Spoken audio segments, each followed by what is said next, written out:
You're listening to the best local sports show. Boots, Bats and Balls on Six Towns Radio. Chills Bar, Bearsley, sponsors of Port Vale content on Six Towns Radio. Amazing result in front of the cameras on Monday against Oxford. Must be really pleased. Quite a lot of positives there. Of course, a clean sheet for Chris Neal. A win in front of the cameras, which is nice. Obviously, a home win, which has been quite important for some people. And not a bad turnout considering it was on Sky. No, I mean, I was shocked that, because obviously taking the warm-up on Monday, I looked round about 7:15. I didn't think anybody was going to turn up. You know, it was there was nobody in the ground. I'm thinking, well, they probably stayed away. You know, save money. There's 2 home games, which is difficult for people to come to 2 home games. And I was quite shocked when it was announced that it was 4,000, just shy of 4,600, I think, which is a fantastic because you know, it was as I say, 2 home games on the bounce, and I thought it was a great crowd. Cold night as well, and they didn't bring many, so you know, 136, I think they bought, which is, you know, is unusual for Oxford, but. You know, they're not having the greatest time in the world, and we expected them not to bring. I thought there might be a few more, so they were mostly all our fans. So, but the 4,006 seemed a lot more to me because they were singing. The atmosphere was tremendous. Yeah, it's good to have that back, isn't it? You know, because for whatever reason they've stayed away. It's nice to have them back through the turnstiles because Port Vale is a good club, got a lot of history, and hopefully we're going to build on that history. You know, at the moment. Well, I'm just hopeful. You know, all last year, or a lot of last season was built on, well, I'm not coming to Vale because of this and because of that and because of the other. People haven't got excuses anymore. You know, we're second in the league.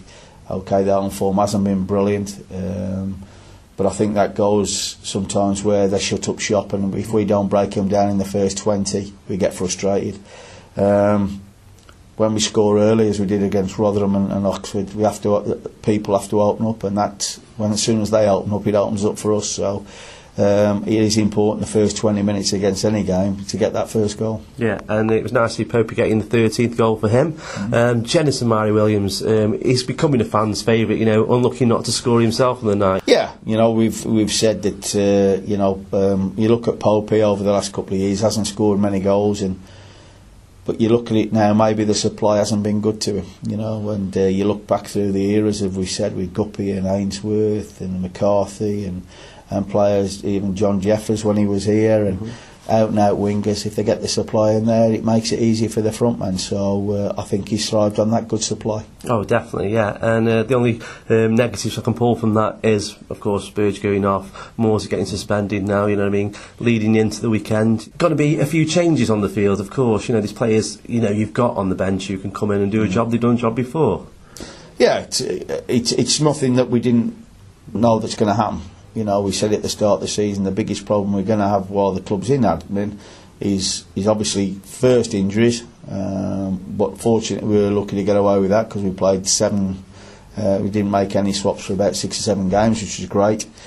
But we knew obviously the suspensions will kick in, and we've got obviously Sam's now left, we've got Clayton McDonald and Ashley Vincent on 4 bookings each, so we knew sooner or later it was going to kick in, so it's nothing that we didn't expect. Disappointing, yeah, but it's something we've got to get on with. I was going to say lucky, but luck doesn't really come into it. Mickey has signed well. It was a mini exodus, you know, Griffiths going, Rigg going, and Mark Richards going, for instance, and you know, the players he's brought in have done more than a job. You know, Rigg playing against us on Monday, you know, the fans were quite vocal about that, you know, saying Vincent being better, but you know, he's going to get that when a team's not doing as well as the team he used to play for. You know yourself. I think I thought Riggy was their best player. He had a couple of chances, didn't he? Yeah, he did, and he looked bright and lively, and you know. But I think, no disrespect to the 3 that you've just mentioned that left, we needed fresh faces in here. You know, they've been here a long time. Maybe they were going a bit stale. The squad was going stale, and it needed fresh faces in, and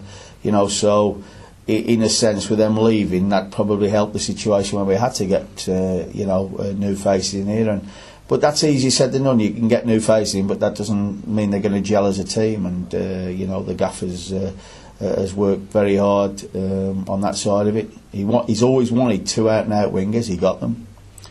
Popey's come good, which you couldn't dream about. So that's obviously a massive plus for us. So yeah, it's the fresh faces, the camaraderie in the team at the minute is fantastic. Yeah, probably a good time for be on TV. You know what I mean? To give everyone else a look at what Vale's doing at the moment. We've got Player of the Month, we've got Manager of the Month. If there was Assistant Manager of the Month, I'm sure you got that. Yeah. It's a great time to be watched, and you know, it's nice to have this conversation with you. To mention all the positives rather than talking like start negatives. Yeah, we usually say it's talking that. Yeah. You know, we walk into the ground now and people have got smiles on their face. People want to talk to you, and people want to come and support the club, and the media want to be here, and the media are talking positively rather than negatively all the time. So yeah, at this we know we're going to go through a period where it will probably go in that little bit of a... But what we've done at the minute, we've probably got enough points on the board to go, well, hold on a bit. If we do go through, we've got enough to not drop us out the top 6. So that's a big positive for us. We know there's going to be a blip in our season. There's not many teams that go through a season without a blip. So at least we're working hard now and getting enough points on the board that when it does come, that's going to help us. Yeah, a lot of managers here on Monday night watching the game, you know, they are the one to be watched. Yeah. I don't think Ainsworth was here, was he, on Monday? No, well, I don't know he was. So that's who you're playing on Saturday. He probably have a scout here. Yeah, so you Wycombe on Saturday. Luckily, you never played against Gareth Ainsworth, very physical presence. I remember he came here when McCarthy left, so there was a bit of expectation on his shoulders. He proper put in that first performance. I think he nearly got sent off in that very first game.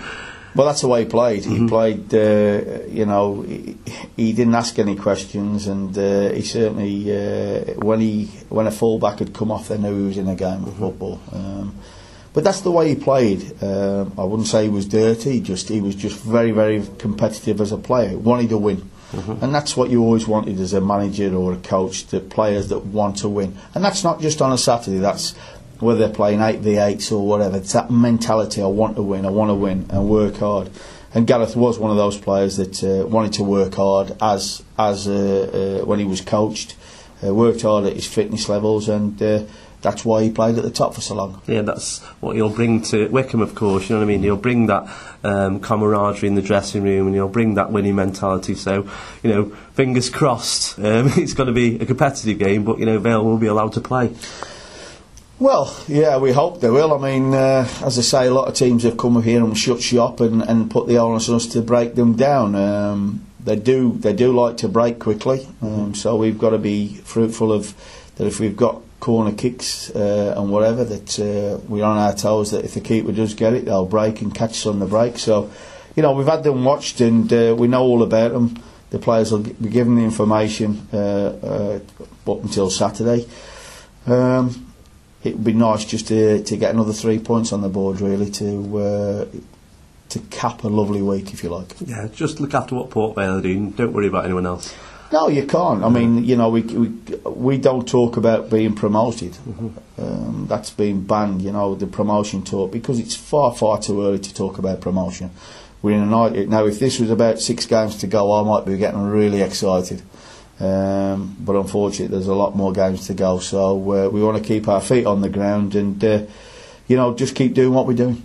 Thank you. Pleasure. Nice one, mate. We love music. You are locked into Six Towns Radio.